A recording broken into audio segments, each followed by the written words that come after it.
time once again to slip into your camo, grab your bow, and join us out in the field for another episode of the Up North Journal, presented by PSE Archery. The Up North Journal crew is knocked and ready to rock for another exciting adventure. So let's step outside and hit the trail. This episode of the Up North Journal podcast is brought to you by PSE Archery, Buck Baits, Better the Hunt, Rebel 6 Rubs and Seasonings, Easy Cut, Limb Walker Game Calls, Hunter's Blend Coffee, Packer Maxx, Fourth Arrow Camera Arms, Scent Blocker, Scent Lock, Copper John, and Stanislawski Release Aids. Hey everybody, welcome back to another episode of the Up North Journal live. Well, we're kind of live. Really, we're not. Facebook's not playing nice tonight. Danny's here. Danny, here. What's that? I'm here. You are here, yeah. So we're going to record this episode. We're going to throw it out there live later on, or throw it out there for everybody to watch later on. For those of you on the podcast, you haven't missed a thing because it's the normal way that we deliver the show. Right. But before we get started, we do want to take care of some quick business. Dan, why don't you go ahead and talk about the people who help us? Yeah.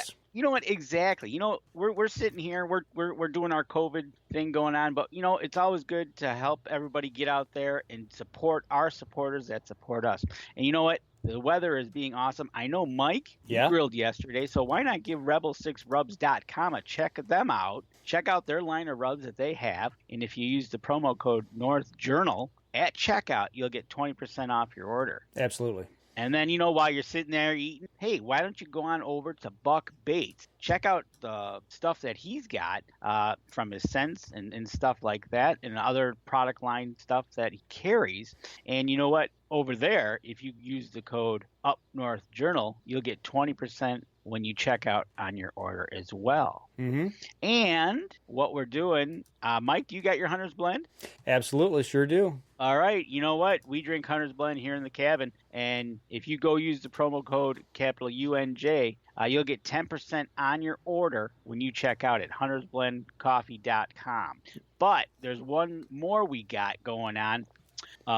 We talked to Slade a couple weeks back. You know what? If you're thinking about getting that trip, but you want to trade somebody for something, nothing better than going over to tripsfortrade.com and using the promo code UpNorth20. You'll get 20% off your yearly membership to bring it down to about $100. Absolutely.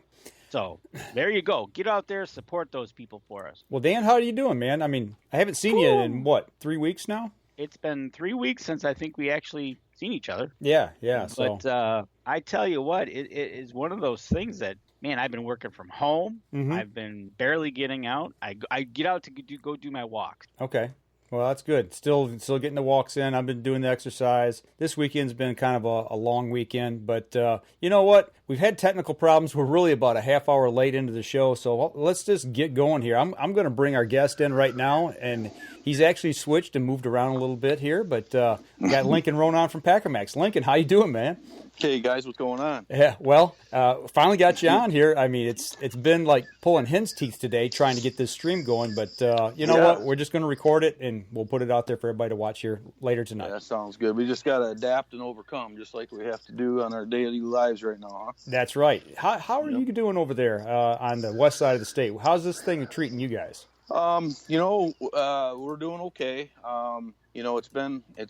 Obviously none of us have ever experienced anything even close to this in our lifetimes. And, we're being careful and, just trying to stay safe. I do have 8 of my immediate family members are in law enforcement, including my son, my son's wife, and my other son's wife, and 2 nephews, a cousin, and a nephew's wife. And so, I keep those people in my prayers, along with all of our, first responders, and my wife is in healthcare, and so I've got a lot of people, that I love that I do a lot of worrying about, and praying for, but absolutely, so far so good, and we'll just hope it continues. Right. And, well, it's been, like I said, it's been weird, and but we're plugging along, and I get to, if it wasn't for FaceTime and video chat, it would be a whole different story. And I can FaceTime with my folks, because they're completely shut off to the outside world, because my dad has emphysema. Mm-hmm. So if he gets it, it would kill him. Right.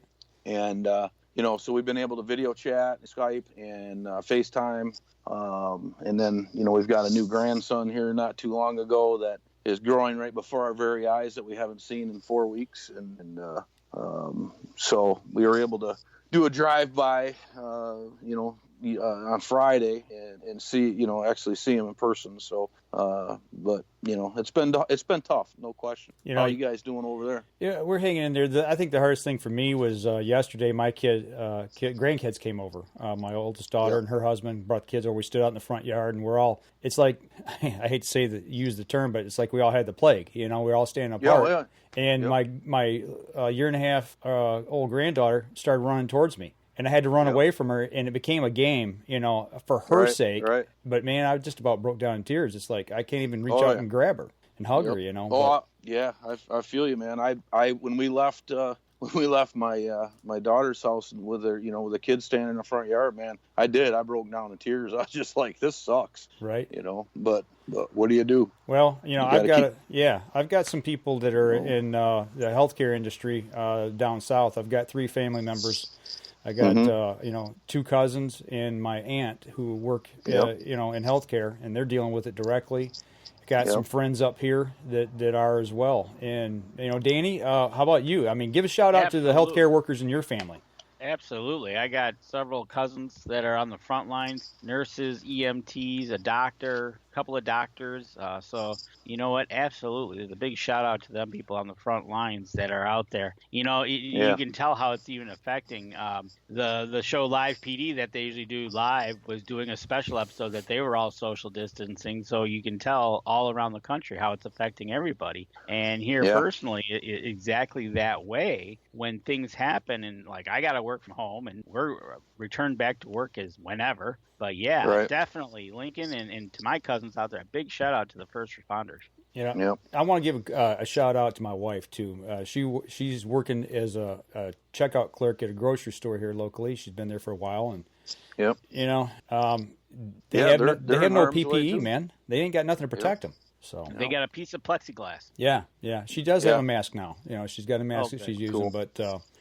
I'm wearing a mask at work. I'm wearing my ScentLock neck gaiter. It's a 3-ply, and people look at me kind of like, well, what good's that going to do? I said, well, I'm actually protecting you in case I cough or sneeze. It's not going to keep anything from really going in, but it's more to help keep, if you do happen to cough or sneeze. And I've rubber gloves. I've been wearing my ScentLocks, when we went up shed hunting yesterday, and I wore my to the property, and I wore my ScentLock mask and stayed like 25, 30 feet away from my buddy, and did you find any shed? We did not. The sheds are practicing social distancing as well, huh? Yes, they are. Well, you know what? Let's lighten the mood here. We're all kind of stuck. We're all in this together, and like I've seen on Facebook, the hashtag "Hunt Through It." We need to hunt through it. Another one was Archery is Immune. PSE put that out this week, and I like those types of things. And the reason we got you on tonight is twofold. But you've got Packer Maxx. That's your product. That's your company. And you're a supporter here of us here at Up North Journal, and we wanted to give you a little bit of time to talk about what's new at Packer Maxx and what should people be thinking about, and are you still selling Packer Maxx right now during this crisis? Yeah. So we are continuing to sell units. I'm going to say it's probably down. It's down, definitely, no question. Right. But I'm still and it is deemed agricultural. And, so we're able to continue, and I have, I'm basically, doing everything myself right now, and, trying to just fulfill orders as fast as I can. And, but we're making it work, and my suppliers have been awesome with me, and fortunately, otherwise I was really close to having to close up because I was going to be out of product. And but so we're continuing to roll, and pardon the pun, and nicely done. Right on. And so it's definitely has affected my supply. So people have been just amazing. My customers, I just say, hey, and I'm asking for 10 to 14 days, to ship, just so I can keep up. And We've had a couple of delays that I've had to let people know about, and they've just been great about it, And, they understand we're all in this together and, doing the best we can. So, but yeah, we've been able to keep rolling. And, right now is a great time throughout the country. The northernmost stretches of the country is probably a little early yet, but, there's a lot of food plot prep work being done right now. I'm talking to guys down in, Texas and Georgia, Mississippi, Tennessee, been shipping them all over the country. And, they're right in the thick of it, and they're, using this time to get outside and just, try to stay. It's amazing what some of this will do for your mental psyche and, getting out and planting and turning some dirt. Amen to that. And, it is very therapeutic. And I know that anybody that has done any food plotting or hobby farming or gardening, it is definitely therapeutic. And, so there's a lot of people taking advantage of it right now, and I think that's probably a lot to do with why I continue to sell product. I think you're right, Lincoln. Through this. I think really part of just getting outdoors, when you're told to stay in and shelter, you start to think about it, and you're like, hold on, I got to get outside because I take a 2-hour walk every day now, and that 2 hours comes right after work, and it's like totally just, let's just de-stress, listen to the birds, whatever, maybe some music. But like you said, getting out, and is it the right time to start definitely thinking about, getting that food plot? I know some people can get to their food plots real easy, or some people might have to travel. So is now the time to start thinking of what, where, and how? Yeah, definitely. And we start our planning process, early, and February I start, mapping out our plots and figuring out what we're going to plant. And we do a lot of planting of clover, Northwoods Whitetails red clover, over all of our hunting plots. And so that does save us some work in the spring. We all of our hunting plots are going to be, we're just up, and that clover is popping, and so we did some frost seeding over top of those plots as well with the Northwoods red clover, and kind of get that ball rolling up here in northern, in the northern states. You can do some frost seeding. You can you can turn some dirt if you want, and you do have to wait for the soil temps to hit, 60 to 65 degrees is probably your wheelhouse for most seed that you're going to be planting. So okay, so getting your orders in, getting your maps set and all ready to go. It seems like get a plot map out, start mapping, and start doing that. And I bet you what, I bet you we're coming up on a break. So how about we take a break? We'll come back and we'll continue the process of getting us into spring planning. All right, we're going to step outside. We'll be right back after this.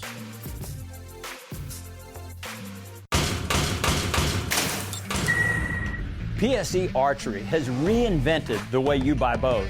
From now on, you can make the most educated decision possible by basing your bow choice specifically on your shooting needs and goals. All you need to do is ask yourself, what kind of shooter am I? What do I want to achieve? PSE will help find the right category for you. So, what kind of shooter are you? Find out at psearchery.com.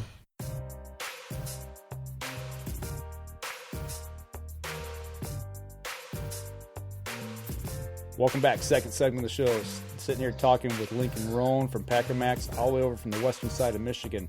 You know what? We're social distancing, but that doesn't mean we still can't have fun and talk about the great outdoors. Absolutely. So that's right. So when we left for break, we were talking about the getting into the spring planning. So I've got my bag of seed. Yep. And I've got.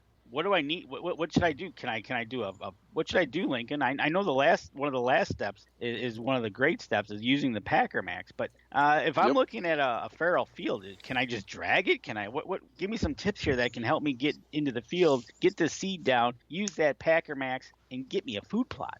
Well, there's a lot of different ways you can approach it. So you can, from having a tracker with a disc or a tiller to having a quad runner with one of those, what do they call I forget what the heck they call them. It's a small disc that goes on the backside of your. Yes. Yep, ATV. I know exactly. Yep. And so you don't. I mean, just enough to scratch the ground up. But your best bet is if you're going to get too serious about it, is you're going to want to do a soil test. Send your soil in, find out where where your pH is at, where your fertilizer needs are. Because otherwise, if you don't know any of that, you're throwing money away because you're just guessing. So if you have a have you ever, you're talking about that. Real quick, have you ever? Mm-hmm. I've seen this on some videos that they do a burn off. Have you ever burned your field to get to that to then get a soil sample? Yep. Yeah, we've definitely have done that. Most of the time, we'll either burn them, in the spring like this after you get the dead grasses and stuff, or we've also killed them with chemicals, Roundup.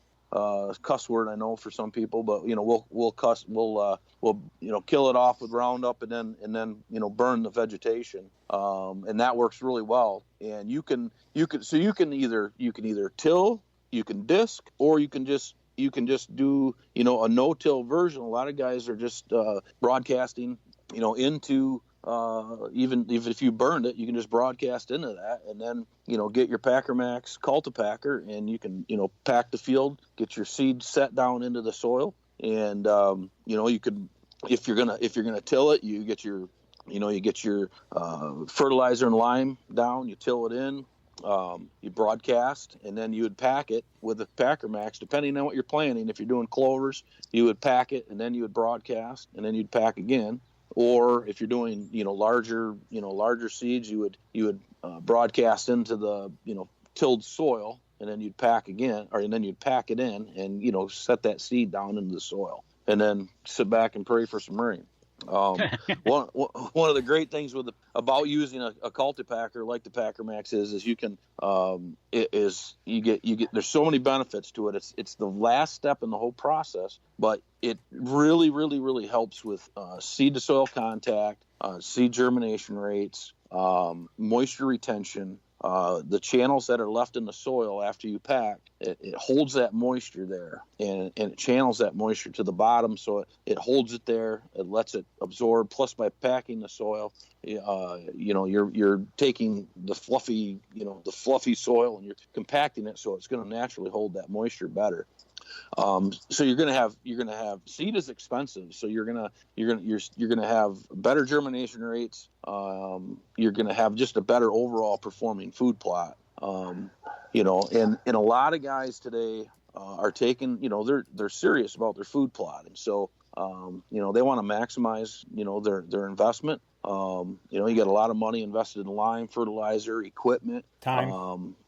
Time. Yep, time is money. And why do all this and then skip the last step? That's probably one of the most important steps. And and not use a cultipacker like the Packer Maxx on it.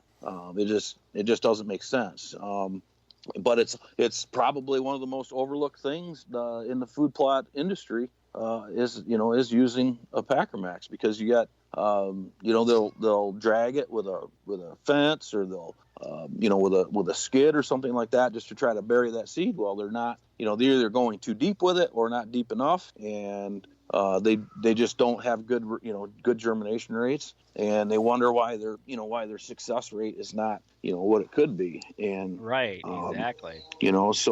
So it's very important. Farmers have been using, cultipackers for generations, and there's a reason for that. And it's a very important step in the process. And I have a lot of people that have purchased a Packer Maxx that have gone through, I call it, kind of like the gone through the steps. They start out with a fence drag, and they're like, okay, well, that's not quite doing it. And then they go to to a lawn roller, with just a flat lawn roller, and that's, it's better, but it's still not great. And then they buy a Packer Maxx and they use it, and they're like, why didn't I buy one of these things 10 years ago? And exactly, it's just. And speaking of the Packer Maxx, you actually have a couple different models that people can choose from and buy, correct? Yeah, yep. We have 5 different models. We have a standard unit, which is kind of the economy version. It's still, still a great unit. It has a tubular frame. It's got the scraper bar yet, and it has nylon bushings. And then we have the heavy-duty Gamekeeper series, which is endorsed by Gamekeeper, Mossy Oak Gamekeeper, which is, which is that's been a huge relationship for me with them. And they actually reached out to me and wanted to put their name on the Packer Maxx, and they don't do that for just any piece of equipment or any product. It's got to be quality, and they understand, and they actually use it, and recognize the benefits. They recommend a Cultipacker on almost every bag of seed they sell, and they didn't have one. So we have the Gamekeeper series. It's a 4-foot, it's an ATV or a UTV, heavy duty 3/8 inch steel frame, weighs about 400 pounds filled with water.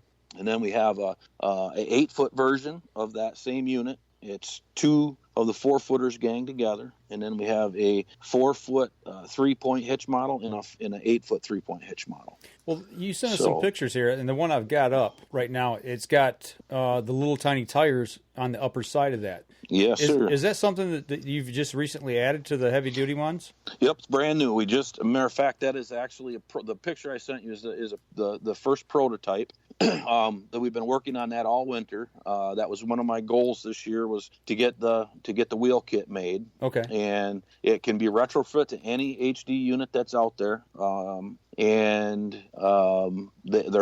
That's another COVID-19 delay.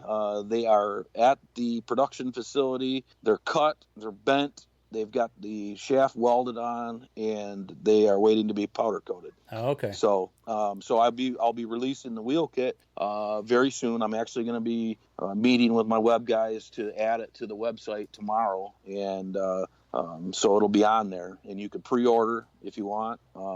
They're just it's a great addition, because you can there's so many guys that have to go travel to their food plots across their properties. Right. You might be going through ditches with rocks. You might be, so that was one of the biggest things that I've been asked for, is a wheel kit, and we made it happen. And it's a great kit. You can bolt it on any HD unit. You flip it over, and you hook it to your quad or your tractor or whatever the case may be. Bring it back to your spot, and then you unhook it and flip it back over, and you're ready to roll. God, yeah. So ready to roll.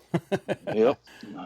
Yeah, so, that's awesome. I thought that was new this year. I when I saw that, when you sent that picture, I said that's different. So yep, yeah. We just, like I said, that's actually the final prototype, and that you see there, and it's a great, like I said, it's a great addition, and it's really gonna help, with those guys that are dragging it through ditches and stuff. So and you gotta, it is polyethylene. They're extremely durable, but anything you can do to extend the life of it is gonna be beneficial. So. Oh, absolutely. But yeah, so I'm really excited to get that launched. And again, with the Corona stuff going on right now, I'm hoping to get product next week. If all goes well, so then I can start shipping that out right away too. So gotcha. That's good. But yeah, you can see that on our website. Like I said, we're going to be adding it to the website tomorrow. So. Okay, that's what I was just getting ready to ask you, is where can people take a look at it or inquire about it? But you said you're going to put it on the website, so yep, it'll be at packermax.com, 2 X's. Okay. So make sure you guys get over there and check that out, take a good look at it. And if you've already got one, so this is something that's going to be able to be bolted right on existing ones as well. Yeah, the existing HD unit. Yep, the 4-foot HD. Okay, now with the that is definitely my biggest seller. Probably 5 to 1. Okay. Over any other model. That's why we focus basically on the heavy duty unit. So this would be an add-on as well for somebody that's buying the HD unit. They can upgrade and have it already get that in with their kit, right? Yep. Okay. Yep. They can buy it. Yeah, there'll be you can add it, and I'll probably have a separate SKU, the HD with wheel kit. Gotcha. And then I'll have the wheel kit separate, as for guys that already have the units, and then I'll have, obviously just the standard, or just the HD unit too. So. Okay. Did you have that on display at any of your shows? I did not, because I didn't have. I had the drawings, but I did not have the final prototype yet. So I didn't want to put the cart in front of the horse, so to speak. Right, so exactly. I kind of held back and right, wrong, or indifferent, and just because I hadn't been tested, it hadn't, we went through a testing phase. Obviously, we needed to get the prototypes onto the unit, fill it with water, and drive it around, make sure it was going to, stand up.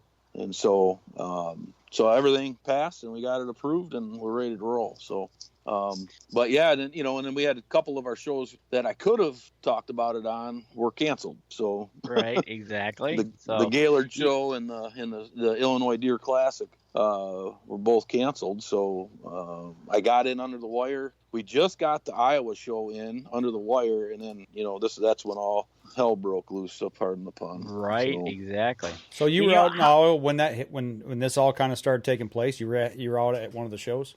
Yeah, I was in Iowa, and we were really wondering how it was going to affect attendance because it had just broke basically. But the show was awesome. It was just a great show. It's the first time I'd been to the Iowa Deer Classic, and I tell you what, if you can get out there, it's an awesome show. I met some really awesome people that I've watched on TV for a long time. I met Jeff and David Lindsay from the Lindsay Way, former Drury Outdoors. I met Pat and Nicole Reeves.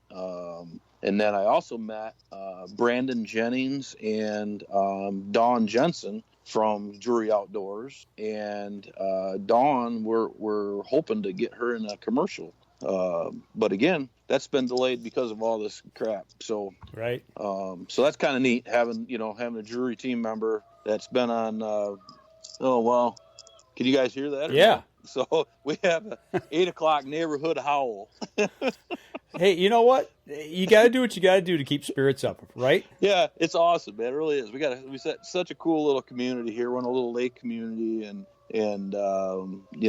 that's something that everybody does to have fun and just kind of get out on the decks and laugh at each other. So it's pretty neat. Well, you better watch Danny because when he hears that, it means something different for him up north in the UP. I ain't staying in the woods. The wolves are coming. Yeah, I ain't staying in the woods, that's for sure. But right. You know what? How much water does the Packer Maxx hold? So, you know what? I don't know exactly how many gallons. I've never actually measured it, but the HD weighs about 400 pounds. It's 100 pounds empty, so it's about 300 pounds of water. What is that divided by? What does a gallon of water weigh? 7 pounds, I think. Okay. He's doing the math. You're talking about 43 gallons roughly. 37.5 gallons at 8 pounds a gallon. Is that what water weighs, 8 pounds a gallon? Yeah, I think so. I thought it was 7, but whatever. So yeah, it's exactly. It's in the 40. It's roughly 40 gallons. So why I asked that was because one of the tips I've seen that have been done with the Packer Maxx, that people are really getting into creating water holes. Yep. And, they're done. They did everything they want with their food plot, and they're looking at this thing, and they got, just about 40 gallons of water. So what do you do with it? Well, you put a little, got a little pool or something that you created a little watering hole. You just unplug it, and you fill it up. Yep. And you can see the little tap here on the end. I got the picture up right now, Link. So yep. Yeah, it's got an 1.5 inch fill hole with a plug, and you just Jared from the Habitat podcast actually kind of came up with that idea. Mm-hmm. He pulls it up next to his watering hole, his drum, mm-hmm. and just drains it right into the water and adds 40 gallons. So it really works well. You can water trees with it. Your mm-hmm. fruit trees. You can.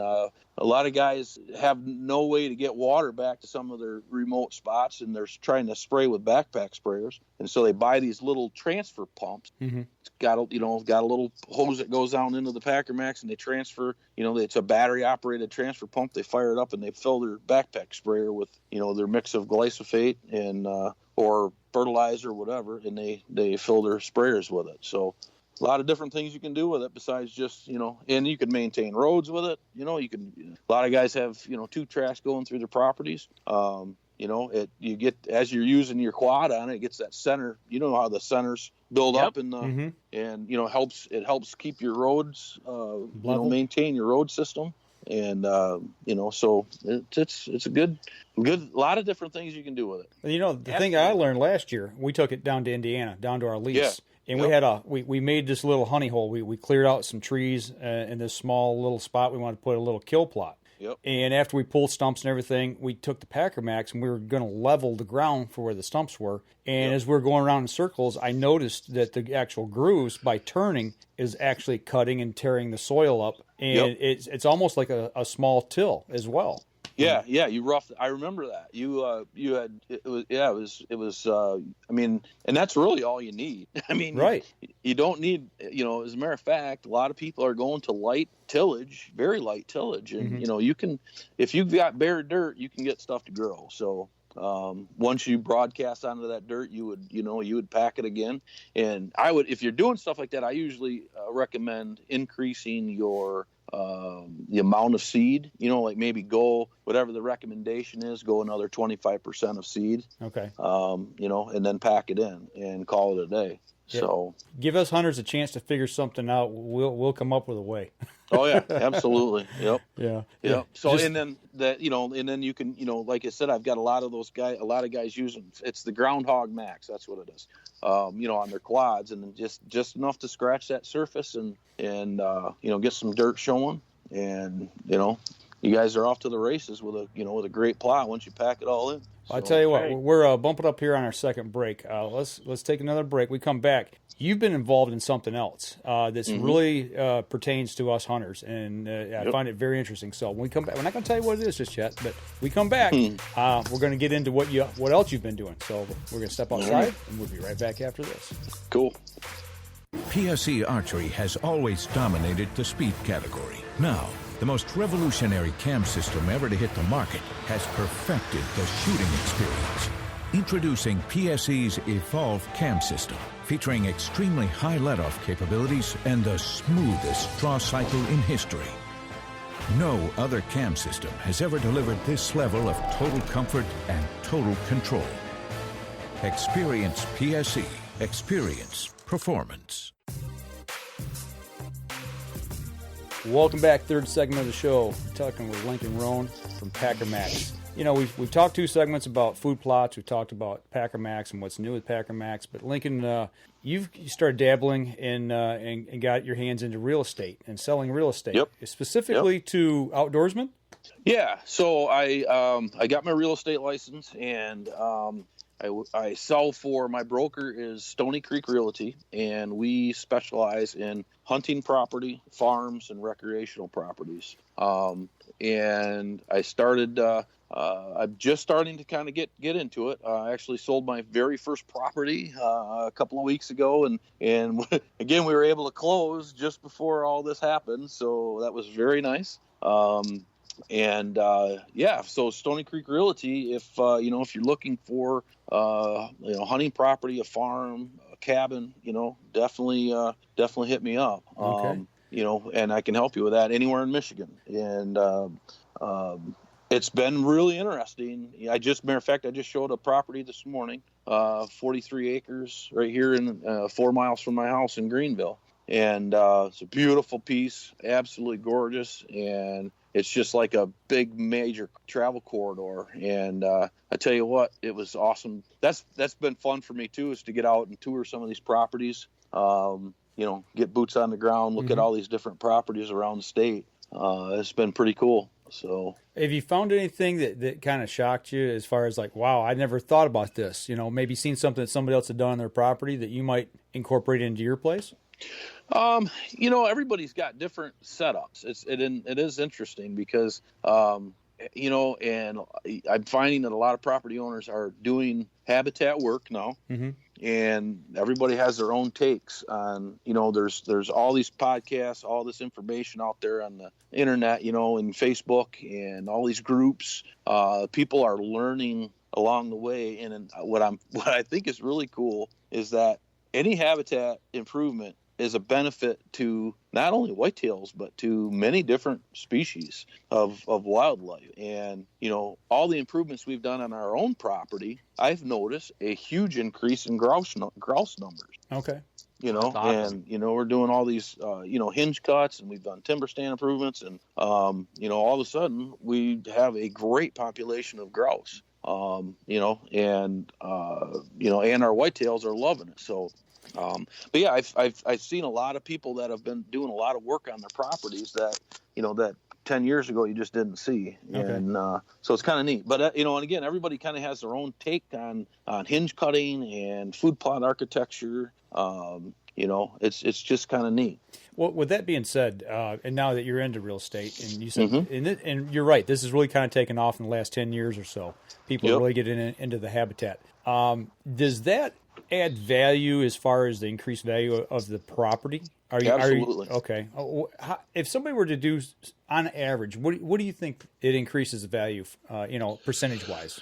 It's hard. It's hard to put a number on that, but without question, if a farm is set up and ready to rock, and it's done right, it definitely increases the value. I'm going to say, you know, and it depends on the size of the property, sure, the location. I mean, there's a lot of variables, but I'm going to say it's going to bring your property value up 10 to 15%, possibly up to 20%. Okay. You know, on a farm that's ready to roll. You know, so.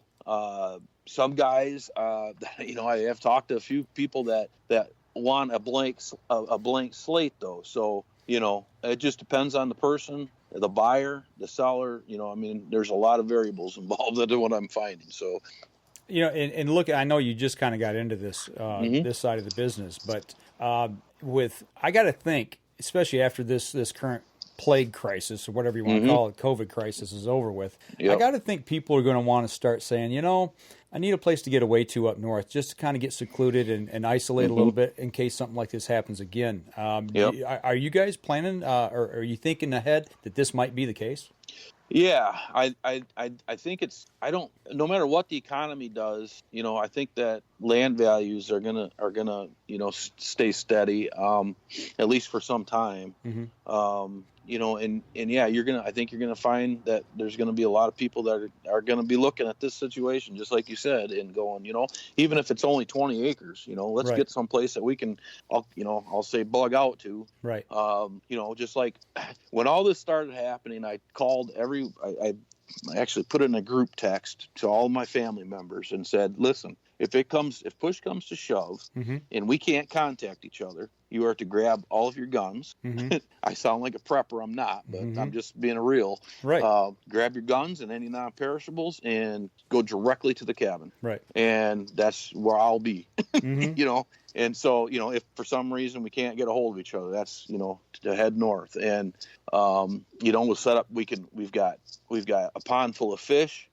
We've got, you know, a huge garden. We've got food plots. We have wildlife, you know, I mean, even if we lost power, you know, we've got wood heat and, you know, country boy can survive. Yes, sir. You know, and it comes down to it. If we lost power, we didn't have a pump, you know, we could put a hand pump in, or we could boil water out of the pond, or, you know, whatever. Right. You know, and I've thought about that before. And Danny, I got to imagine you have too. You know, it's absolutely. You know, I've thought about that myself, because it's like, you know, head north. Yep. Well, and that's you know, a lot of people right now are it's just a bad situation. Like, people are, you know, how are you supposed to tell a guy that lives in Detroit that owns a cabin up north that he can't go there? It's a free country. Right. And at the same time, I understand that people that live up there sure as heck don't want people from down here going up there. So, I mean, you know, you got to use your head, and it's just uncharted territory that we've never experienced before. So, well, this weekend, Danny and we talked about it a little bit, and I said, you know, we ought to just go up to camp, you know, up to my camp. I'd like to put out some trail cameras and just go up for the day and come back. And then the more I thought about it, it's like, well, you know, what happens if I'm up on the property and I get hurt? You know, you fall and break a leg. Well, the nearest hospital is a half hour away at best anyway. But, you know, then you're putting yourself in a situation where you're going into a hospital setting where there's people that's got this virus. And it's like, you know, trail cameras right now for me aren't worth that risk. Right. And you've got you're exposing then first responders. So I mean, there's, I don't know, man. I just, but again, to your point, I think a lot of people are going to start looking at this and going, okay, we need to be better prepared, not only as a nation, but as people, as citizens, for if this happens again. And again, I'm not a big prepper or anything like that, but there's some things that I'm going to be changing in my day to day to prepare. Right. Like have enough toilet paper on hand so you don't have to go out and buy 18 cases of it. Yeah, what is that about? My gosh, I'm scratching my head. I'm like, I suppose you got to take care of business, but dang, right? You got to put the food in before you worry about it coming out. Exactly. So, but yeah, at the end of the day, I think real estate. I'm not an economist by any. I feel that real estate is going to be, continue to be solid. And once we get through this mess, I hope and pray that things recover quickly and we can get back to, business as usual. Well, speaking of that, where you're at, so now, do you cover just a certain area over there, or do you travel a farther distance, or what's your range for you over there? Yeah, I can sell anywhere in Michigan. So, and I have access to, there's a huge network of I have access to anywhere in the state. So I just sold a property 75 miles away down in Fenville. That's that one I just sold. And I actually have another farm that I'm going to be listing hopefully relatively soon. We're kind of waiting to see what happens with this mess, but right down the street that I actually picked up that listing off my sign. So and then this property that we just showed, Stony Creek is going to be listing agent on that I just showed today. What a fantastic farm that is. And pretty sure that one might not even hit the market. That one might be sold. So, but yeah, I can go anywhere. I can go anywhere in the state. I can find property. I can sell property you have. We have a great network of people that, are hunters that are either selling or looking. Mm-hmm. And so, it's interesting. It's interesting you said that about a piece of property not even making it to the market, which the other real estate market, residential, I think is having a pause, but I don't think they're having a complete break. I think people are still doing what they need to do because their situation, whatever it might be, is still continuing. It doesn't stop. Right. So I hope you're right about the rebound. People are adapting too. So it is making it very difficult because right now there's almost all the townships are down to a skeleton crew. It's very hard to get title work done because title companies can't, if nobody's in the township offices, it makes it very difficult. So they're doing window closings where you have a packet.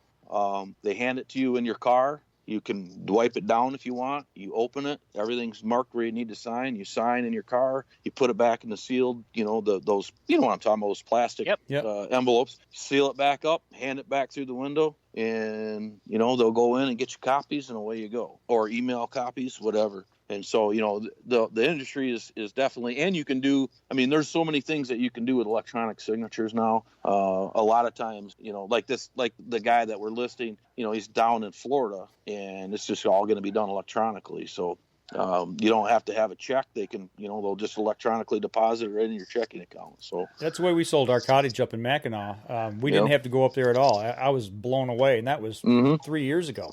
I was like, wow, that's cool. Do it all right here online. Boom, you're done. And, the next day or two, whenever it finalizes, there's the funds are in your bank account. So it's so there's a lot of ways to get around it. But, it does make it a little bit more difficult. But, again, where there's a will, there's a way, and we'll get it done. So. Well, looking at recreational property or a farm, or like you said, or hunting property, I want to kind of hone in just a little bit on hunting property. For somebody that, let's say Danny and I were looking at our first piece of property, hunting property. Maybe we've hunted state land all these years, and all of a sudden we find a place we want to look at. What do you think the biggest mistake most new landowners make when looking for hunting property? What would you advise them on as far as one of the key things to look at?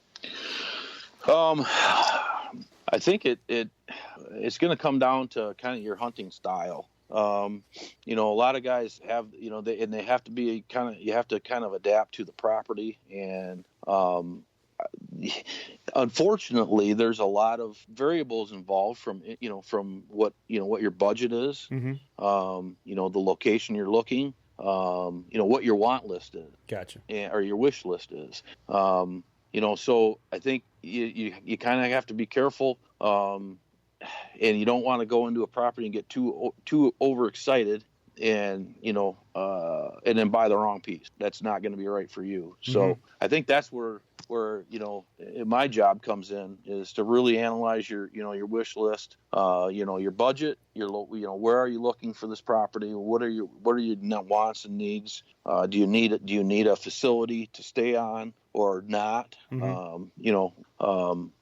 There's just a lot of variables involved. Well, one of the biggest things I think, I look back at my span of hunting with my dad and the properties that we had at the time. And I think that the one thing that I personally, for me, that we way overlooked was surrounding properties. What's around your property. When you hunt a piece, whether it's 10 acres or 1,000 acres, what surrounds your property and helps those animals move into or out of your area, along with the surrounding properties. Who's the landlord? Can you get along with your neighbor? And I think that's been some of the hugest mistakes we've made. Yeah, that's an excellent point. And even the property that I showed today, I personally know one of the adjoining property owners. I happen to know that the area is in the QDMA area. It's in the new 4-point APR zone. It's got so many things going for it, and so there's definitely a lot of things like that to consider for sure. Again, that's kind of where I come into play, is to kind of analyze that stuff and let my buyer know, hey, this is going to be something you're going to either want to keep looking, or this is something maybe you want to consider. Right. Yeah. So that's excellent point.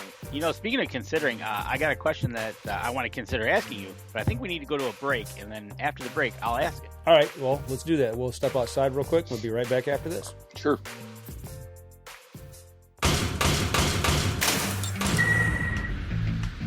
Acceleration is part of PSE's DNA. PSE pioneered the speed movement. Now they've developed the vapor category to help you find the most powerful bows on the market to fit you. High speed equates to intense power and building the momentum you need to be successful. Are you a vapor shooter? Find out at psearchery.com.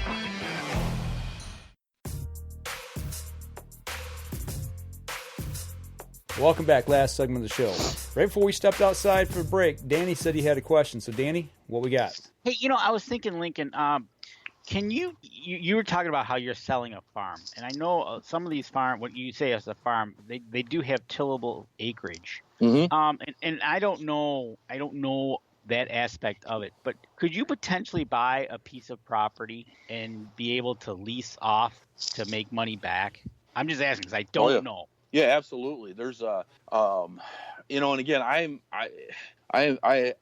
just kind of getting my feet wet in this, but I've been interested in property sales for quite some time.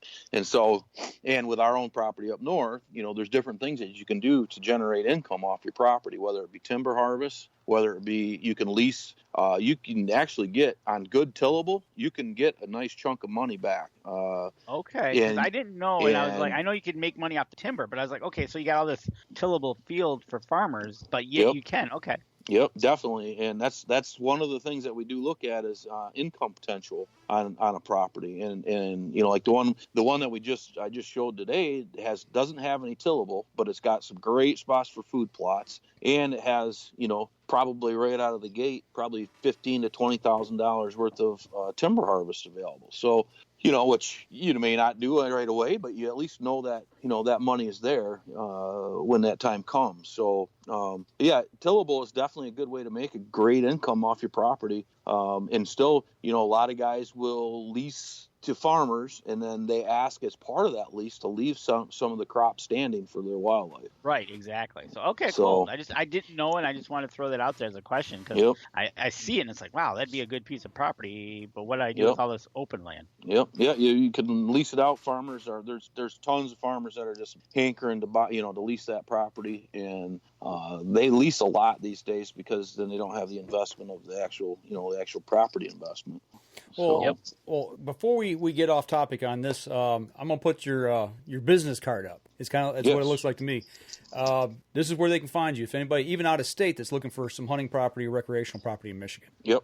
Okay, so right there, Lincoln Rohn, 616-550-5779, or give them a call over at Stony Creek Realty, 734-216-1822. Yes, sir. All right. Well, here in the last segment, we got about maybe 8 minutes left. We went a little long in one segment, but I want to kind of wrap up. And where's Leg at? Let them go, let them grow.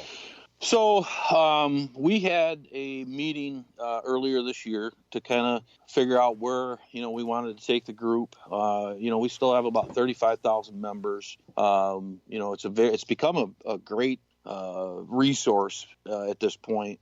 We are still in full support of antler point restrictions and trying to move that ball forward. We are going to, we're still kind of shifting gears here a little bit, and but yeah, we're still going to continue down that road, and we've been trying to kind of be an educational, we've kind of transitioned into educational, letting people know the benefits of antler point restrictions, or even just, passing bucks in general.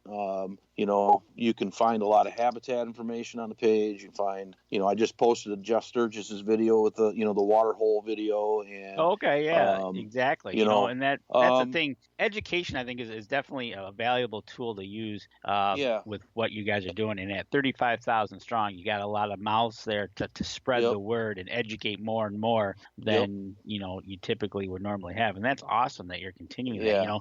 And I don't know it's almost to the point where the powers that be in the DNR and the NRC, we're in a transition period in the NRC, so we're kind of testing the waters there. We have this test going on in the 3-county test with a 4-point on the side APR, in the 3 counties here in the center of the state. We have the Northwest 12, and so we're kind of in a period right now where we're kind of in a wait and see attitude with that test area and kind of where they're going to go with that. And once we nail that down, and we're going to try to. Is that a 3-year test?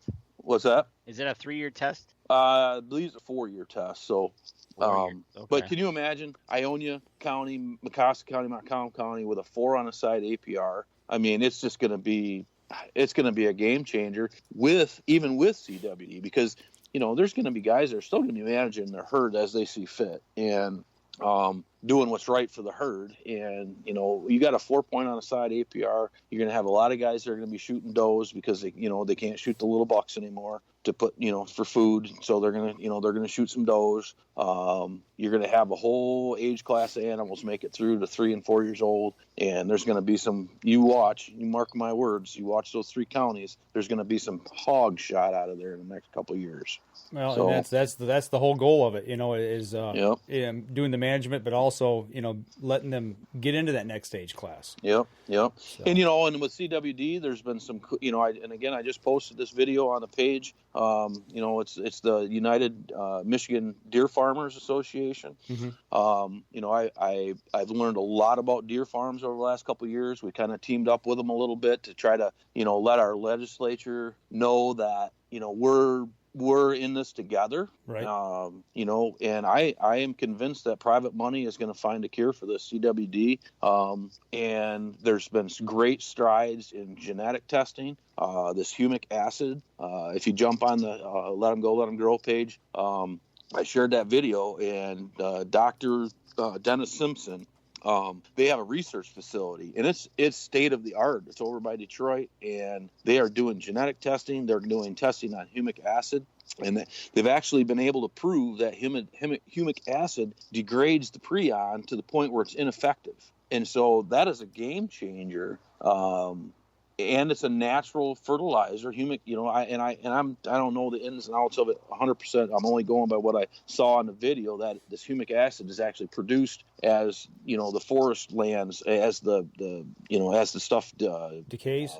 Decays. Okay. And so you could just, for instance, if you had a farm, a deer farm, you could fertilize your whole farm with humic acid and potentially eliminate the possibility of a prion living on your farm. And if you have genetic resistance, you're going to be in the wheelhouse, because, these farmers, these deer farmers, I'm telling you, if they find one deer on that property that has it, it's going to be over. They're going to be shuttered. They're going to kill every deer on the farm, and it's going to be done. And these guys have millions of dollars invested in these farms, and their lives, it's their life. And it's scary for these guys. And so they're very serious about finding a cure. And I've said it before, state agencies are swimming in money from this. They are getting millions of dollars in state and federal funding, and all they're doing is testing. Why? We already know we have it. Right. You're right. I mean, we have, in the DNR's defense, you don't hear me say it very often anymore, but in the DNR's defense, they are not really a research facility. They're not. Right. They are there to enforce and to implement regulations based on research that's done, not necessarily do the research. And they've kind of been thrown into this. And they have. And so, trying to be a little bit fair with them, right. But they're, the testing, yes, it's crazy how similar this COVID thing has been as to what I've experienced with CWD, or we've all experienced with CWD over the last 10 years. Testing. Well, we know we have it, Right. So why continue to blow millions of dollars on testing when we know it's here? Yeah. So let's refocus. And I know, trying to get an idea of where it's at, and there's soil tests that are being done. There's been a link, and they think that there could be a deficiency in some of the soils that is making, the prion more susceptible, or the deer more susceptible. So there is some merit in the testing, but we know it's here. Why not allocate some of that testing money to research, right, and try to find a cure for it? And, and that's kind of like what happened here with you mentioned COVID. It's funny because we all talked about this before the show tonight, and we're kind of all on the same page about it. Danny and I. We actually said this 2 weeks ago. I said, this looks a lot like the same path that we're taking with CWD here in Michigan. Oh, God. With numbers and things like that. And I don't want to get into the media and how that's all being portrayed. Let's just focus on the problem. Let's figure out where our spots are, hot spots are, and things like that, which they're doing. And now, and much like what the federal government's doing, is now they're focusing on getting the right things to hospitals to take care of people and get them through it, while they're also researching and trying to develop a vaccine. Yep, exactly. So it's crazy how similar the whole process has been. And, just like with the COVID, the more testing you're going to do, obviously, the more you're going to find. Yep. Yeah. Well, I mean, it's not rocket. You test more, you're going to find more. Same thing with CWD. The more you test, the more you're going to find. Well, we know it's here. We know it's here. So we know it's out there. Yeah. So you. So I'm encouraged with the strides that they've made in the private industry, and it's the same thing with the COVID thing. What happened when the government stepped aside and started bringing in private industry? Yeah, all of a sudden now we've got some movement. All of a sudden, man, things start happening. So the testing you're talking about on the humic acid, that's being done here in Michigan. Yeah, over in the some of it is anyway. I know the Dennis Simpson's farm is called Simpson Whitetail Genetics. I know they've done some of that testing there. They actually took a lymph node from an infected deer and treated it with humic acid, and it killed the CWD. Okay. So. And I mean, I'm using the right terminology, but I mean that's in that video. They have eliminated, have had success in degrading the prion to the point where it's ineffective at doing anything. Okay. So. Well, I tell you what, we're right up against the end of the show here, and as I look at your feed coming in, it's getting dark. It is. So this happened to us last week with Ken. He was outside sitting in his vehicle, social distancing while he was talking to us, and it got dark. So. Yep. Oh, it's a beautiful night out here, man. I'm just happy to be able to sit out here and enjoy the lake and live in a great neighborhood in a great country. And amen. It's just we've come through so many things as a country in the past that are maybe not quite this bad, but we're going to prevail for this, and I'm looking forward to get through it and getting back to our life as we know it. So. Absolutely. Well, one thing I do want to say before we go, they talk about the greatest generation to ever live, and that's our grandfathers and grandmothers that were in World War II and what they endured. Yep. They went through that hell for 4 years. We've been in this for 3 weeks. Yep. And there's a lot of grumbling going on. Come on, people. Yep. We're going to get through this. Yep. And the younger generation right now, I don't want to say everybody, but there's a lot of the younger generations that are kind of turning a blind eye to this and doing things they shouldn't. You know, let's stay home. Let's self-distance. We're going to get through this. Yep. You can still go outside. You can still shoot your bow. You can still do your food plots. Yep. You know, still shed hunt. You can do all that stuff, and just you got to use your head, and you got to think about. I find myself thinking about the other person more than like I don't, because my wife comes home from work, from the hospital or from their office, and I don't know how many people she's been in contact with that I could have it. Right. So I don't want to give it to somebody, for crying out loud. So I'm very, very conscious of the person standing in my vicinity. I don't want to get to them. So I think and you know what. What I found through this, when I'm in Meyer, if I have to go there or whatever, smile at some people, man. That smile is infectious, and people need to see it right now. Yeah. Because there's some people that are really scared right now, and just smile and just be kind. Yep. I sound like Ellen now, but hey, you just gotta be a human being. I mean, yeah, exactly. Like I said, there's people that are hurting and people that are suffering through this, and kindness can go a long way. So yeah, absolutely. Like I said, we've got somebody very close to us here in our family. It's not a family member, but somebody we know that's in the hospital right now, that's on a ventilator. And there's thousands of people like that. Not just it's not just because I know one person. There's thousands of people across the United States that wish they could. They wish they could sit at home with their family like what we're doing now, and they can't. So social distance, people. Yep. Well, gentlemen, I appreciate you guys very much. I appreciate your show and what you guys do, and thank you for being a great partner with Packer Maxx. And I believe in this product, and I believe in you guys, and I believe in humanity, and we're going to make this happen. So absolutely, and we'll be the stronger for it. So yep. I tell you what, for those of you on the podcast, that'll do it for us this week. Y'all take care, social distance, and we'll be back again. Next week is Easter. We haven't decided if we're going to do a show yet, so stay tuned. We'll make an announcement on that. So for those of you on the podcast, take care and be safe. This episode was brought to you by PSE Archery, Buck Bait, Better the Hunt, Rebel 6 Rubs and Seasonings, Easy Cut, Lim Walker Game Calls, Hunter's Blend Coffee, Packer Maxx, Fourth Arrow Camera Arms, Scent Blocker, Scent Lock, Copper John, and Stanislawski Release Aids. Thanks for listening, and join us again here next week. Until then, remember, as we always like to say, if you're out on the water or in the woods, shoot straight and be safe. Until next week on the Up North Journal.